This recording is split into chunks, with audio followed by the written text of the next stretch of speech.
بسم اللہ الرحمن الرحیم نحمدہ ونصلی ونسلم علی رسولہ النبی الکریم۔ آج پھر ہم قربانی کے حوالے سے چند مسائل بیان کرنے کی کوشش کریں گے۔ توجہ کے ساتھ ان مسائل کو آپ سنیں گے تو انشاءاللہ عز و جل اس سے آپ کو کافی فائدہ ہوگا۔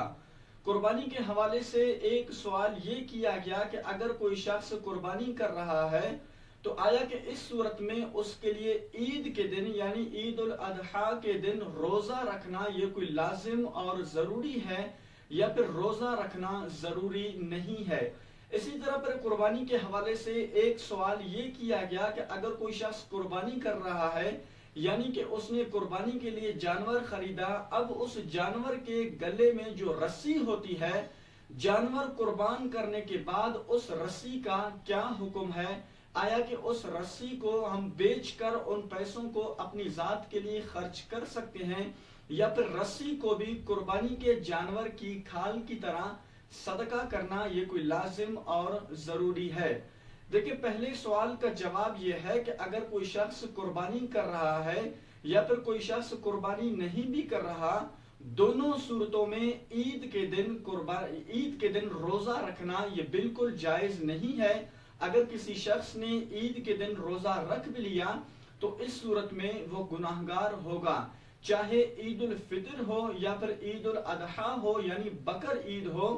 دونوں صورتوں میں روزہ رکھنا یہ منع ہے، جائز نہیں ہے۔ اس صورت میں آپ گناہگار ہوں گے۔ اگر کسی شخص نے عید کے دن روزہ رکھ بھی لیا تو اس صورت میں اس روزے کو توڑ دینا بھی یہ واجب ہے۔ تو اس لیے بعض لوگ جو کہتے ہیں کہ اگر کوئی شخص قربانی کر رہا ہے تو اس کے لیے عید کے دن روزہ رکھنا یہ لازم اور ضروری ہے، یہ بالکل غلط ہے۔ جس نے بھی یہ کہا وہ مسئلہ غلط بیان کیا۔ عید کے دن روزہ رکھنا یہ بالکل جائز نہیں ہے، چاہے آپ قربانی کر رہے ہیں یا قربانی نہیں کر رہے۔ البتہ اس میں کتابوں میں یہ لکھا ہوا ہے کہ اگر کوئی شخص یعنی عید کے دن مستحب اور بہتر یہ ہے کہ آپ عید کے دن جو ہے وہ قربانی کے گوشت سے ہی ابتدا کر لیں، یعنی کہ صبح کے بعد آپ کچھ بھی نہ کھائیں، جب جانور آپ ذبح کریں اس گوشت تقسیم کر دیں، اس کے بعد جب اس کا گوشت پک جائے تو پھر اس کے گوشت سے ابتدا کر لیں، تو یہ مستحب لکھا ہوا ہے۔ لیکن عید کے دن روزہ رکھنا یہ بالکل جائز نہیں ہے، چاہے عید الفطر کا دن ہو یا پھر عید الاضحیٰ کا دن ہو۔ اسی طرح پر ایک سوال یہ کیا گیا کہ اگر قربانی کے جانور کے گلے میں جو رسی ہوتی ہے اس رسی کو کیا کریں؟ دیکھیں، قربانی کے جانور کے جس طرح کھال کا حکم ہے کہ اس کھال کو آپ اپنی ذات کے لیے یعنی اس کھال کو بیچ کر ان پیسوں کو آپ اپنی ذات پر خرچ نہیں کر سکتے، اسی طرح رسی کا بھی حکم یہ ہے کہ اس رسی کو بھی آپ صدقہ کر دیں، یا اگر آپ نے وہ رسی بیچ دی تو پھر اس رقم کو صدقہ کرنا یہ لازم اور ضروری ہے۔ اس رسی کو بیچ کر آپ ان پیسوں کو اپنی ذات کے لیے خرچ نہیں کر سکتے۔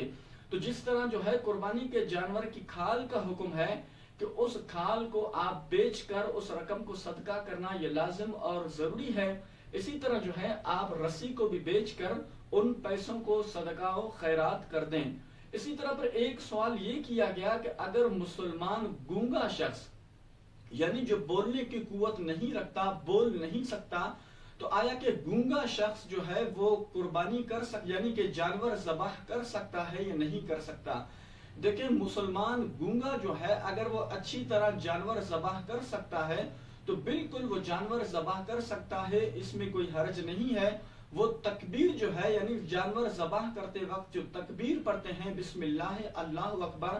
وہ دل ہی میں کہہ لے تو بالکل وہ جانور حلال ہے۔ جس طرح کہ گونگا شخص جو ہے وہ جب نماز پڑھتا ہے جو دل کے اندر پڑھتا ہے، تکبیر تحریمہ جب کہی جاتی ہے اللہ اکبر تو وہ دل میں کہتا ہے، اسی طرح گونگا مسلمان شخص اگر جانور ذبح کر رہا ہے تو پھر وہ دل ہی میں تکبیر کہہ لے تو وہ جانور حلال ہے۔ اللہ کریم جل جلالہ کی پاک بارگاہ میں دعا ہے کہ مالک کریم ہم سب کو اس طرح کے تمام مسائل سیکھنے کی توفیق عطا فرمائے، اور اگر آپ کے ذہنوں میں قربانی کے حوالے سے کوئی سوال وغیرہ ہو تو پھر وہ سوال جو ہے آپ ہم سے پوچھ سکتے ہیں، انشاءاللہ عز و جل وقت مناسب پر جو ہے آپ کے سوال کا جواب دیا جائے گا۔ اللہ کریم جل جلالہ ہم سب کو عمل کی توفیق عطا فرمائے۔ وآخر دعوانا ان الحمد للہ رب العالمین۔